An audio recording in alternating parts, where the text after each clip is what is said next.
আমার বুকের দুধটা আমার সন্তানকে খাওয়াতে শুরু করলাম। একটা সময় সন্তানকে দুধ খাওয়া বুকের দুধটা পর্যন্ত শুকিয়ে গেল। এরা মুসলমান গভীর মনোযোগ দেন। এবার জিহ্বার পানিটা পর্যন্ত বুকের দুধ পর্যন্ত শুকায় গেল। এবার ওই মহিলা ডাকতে কয়, আমি আঙ্গুলটা দাঁত দিয়ে কর্তন করে রক্তটা আমি আমার সন্তানকে খাওয়াইছি। এরা দুনিয়ার দুনিয়ার মধ্যে এমন নজির আছে, সন্তান মারা গেছে, সন্তান কবরে গিয়ে মা হাউমাউ করে কান্নাকাটি করছে। ওই মা কাল কিয়ামতের কঠিন ময়দানে মুসিবতের সময় আল্লাহ তাআলা কোরআন কারীমের মধ্যে বলেন, ইয়াউমা ইয়াফিরুল মারউ মিন আখিহি। আপনি যখন ওই সন্তান হয়ে মার কাছে যাবেন, সন্তান হয়ে বাবার কাছে যাবেন, বলবে দুনিয়ার জীবনে তো আমার বিয়ে হয় নাই, আমার কোনো সন্তানই ছিল না, বন্ধু বান্ধব এগুলো তো ছিলই না। এরা মুসলমান কার প্রেমে পইরা, কার ভালোবাসা পইরা একজন মুসলমান হয় আরেকজন মুসলমানের হক নষ্ট করেন। আল্লাহর দিকে মোতাওয়াজ্জিহ হন রে বাবা, আল্লাহ তাআলার দিকে মোতাওয়াজ্জিহ হয়া নিজের জিম্মায় যতগুলো হক আছে রে, এখনো জীবন আছে, জীবদ্দশায় চোখটা বন্ধ হয়ে গেলে কিন্তু আপনার অপশন বাকি পড়ে যাবে। এই জন্য যার হকগুলো আপনার কপালে আছে, আপনার জিম্মায় আছে, খুঁটে খুঁটে বের করে আল্লাহর ভয়ে এটা পরিশোধ করে যান। খেজুর কিনলেন, খেজুর ক্রয় করলেন, হঠাৎ করে উনি মনে করছেন একটা খেজুর আমার খেজুর দোকানের মধ্যে পড়ে গেছে। এবার উনি উঠায় ওটা মুখে দেখে ফেলছে। মক্কা থেকে এবার বাইতুল মাকদিসে যাবার পর এবার আল্লাহর বান্দা ঘুমায় গেছে, ঘুমের ঘরে স্বপ্ন দেখায়, ও ইব্রাহিম বিন আদহাম, বিগত 1 বছর যেই ইবাদত করছো, এই ইবাদত আল্লাহর দরবারে কবুল হয় নাই, আল্লাহর দরবারে কবুল হয় নাই। কারণ কি জানতে চাই? তুমি যখন খেজুর কিনেছিলা ওই খেজুরটা তুমি তোমার মনে করে দোকানের খেজুর খেয়ে ফেলছো।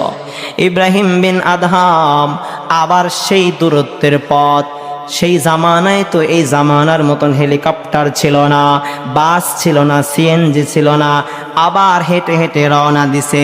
এবার এসে দেখে দোকানিটা মারা গেছে। যে লোকটা ছিল ওকে জিজ্ঞাসা করে, ভাই 1 বছর আগে এখানে থেকে আমি খেজুর ক্রয় করেছিলাম, ওই লোকটা কোথায় গেছে?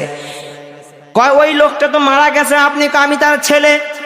কয় বিষয়টা হলো এমন, আমি নিজের খেজুর মনে করে দোকানের খেজুর খেয়ে ফেলেছিলাম, এই জন্য আমার ইবাদতটা আল্লাহর দরবারে কবুল হয় না। এবার মুআমালাটা সাফ করার পদ্ধতিটা কি বলে দাও। ওকে থেকে মাপ নিবে, কিন্তু ও বলে, হায় হায়, আপনি তো আমার থেকে মাপ নিবেন, বিষয়টা যদি এমন হয়ে থাকে, কিন্তু আমার তো আরো ভাই আছে, আরো বোন আছে। আমার বাবা মারা যাবার পর আমার বাবার সম্পত্তি তো আমি একা পাই নাই, আমার সম্পত্তিগুলা আমার ভাইও পেয়েছে, বোনও পেয়েছে, আমিও পেয়েছি। এবার যদি আপনি সত্যি মাপ নিতে চান, অবদখের বাদশাহ, আপনি যদি এবার মাপ নিতে চান, আমার আরো ভাই বোন থাকে মদিনায়, আপনি মদিনায় চলে যান। ইব্রাহিম বিন আদহাম মক্কা থেকে আবার মদিনায় চলে যায়। মদিনায় যাওয়ার পর তাদের কাছ থেকে হকগুলো মাপ করে এবার যখন রওনা হয়, এবার যখন আল্লাহ তাআলার কাছে সেজদা দিছে, আল্লাহ তাআলা আরশের মালিক গায়বী আওয়াজ দিয়ে বলে দেয়, ও ইব্রাহিম বিন আদহাম, আজকে 1 বছর পর যে সেজদাটা দিছ, এই সেজদাটা দুনিয়ার মধ্যে এত সুন্দর কবুল আমি আল্লাহর কাছে হয়েছে, তা তোমার সারা জিন্দেগির আমল আমি আল্লাহর কাছে এত কবুল হয় না। আল্লাহু আকবার। ইব্রাহিম বিন আদহাম একটা খেজুরের জন্য মক্কা থেকে বাইতুল মাকদিস থেকে আবার মক্কা থেকে মদিনা। এখন আমার আপনার অবস্থাটা কি? হায় হায়, কেমন করে বললে আপনারা বুঝবেন? ওয়াজ করলে তো ওয়াজ শেষ হবে না। নিজের জীবনে ফিট করানোটাই কি মূল লক্ষ্য।